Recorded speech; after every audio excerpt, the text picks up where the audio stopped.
Bagus sekali pertanyaan ini. Jadi nanti saya pesan ya Sandra, kan biasanya kalau orang ditanya, anak-anak ditanya, kamu mau jadi apa besok? Jawabannya menjadi dokter kah, menjadi guru kah, menjadi insinyur, pilot atau apa, jadi imam. Sekarang karena pertanyaanmu ini, besok kalau kamu ditanya, Alexandra, nanti kalau kamu mau menjadi apa? Kamu harus menjawab, saya mau jadi orang kudus gitu ya, janji ya.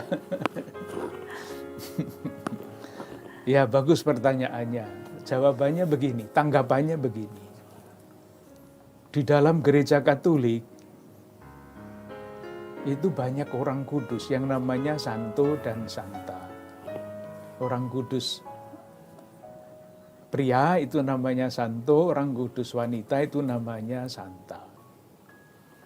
Mereka itu adalah orang-orang, pribadi-pribadi, bisa usianya banyak, bisa usianya muda, yang mencapai menurut penilaian gereja, mencapai yang disebut dalam perjalanan waktu yang panjang atau yang pendek, itu mencapai kesempurnaan yang namanya kesucian. Maka disebut suci. Kalau mau tahu siapa santo yang paling muda, bukan belum santo, tapi beato. Coba nanti dicari di Google, namanya Carlo Acutis. Itu usianya 15 tahun. Kakak kalian, kakak Alexandra tentu 15 tahun. Anak SMP.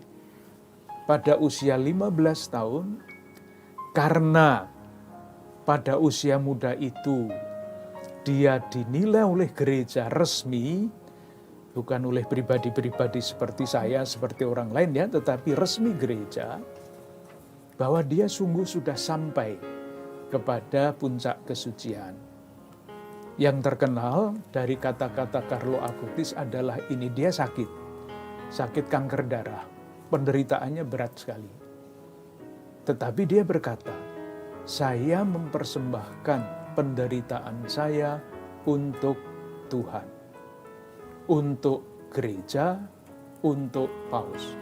Coba anak yang baru berusia 15 tahun sudah sampai pada pengalaman yang begitu dalam.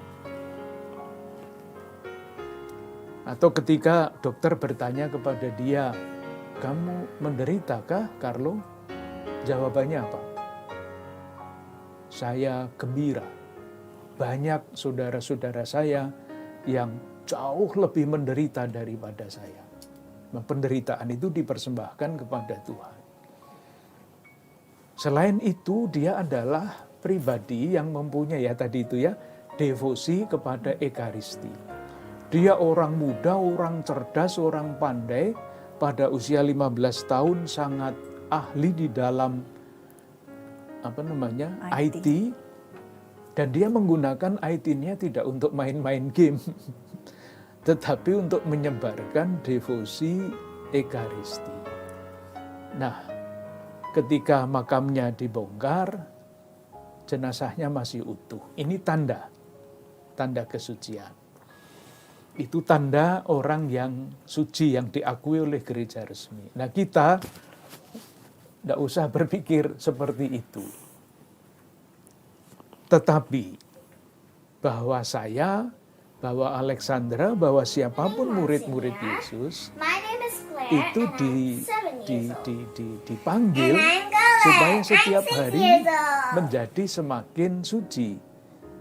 Dipanggil untuk semakin serupa dengan Yesus, semakin mencapai kesempurnaan kesucian.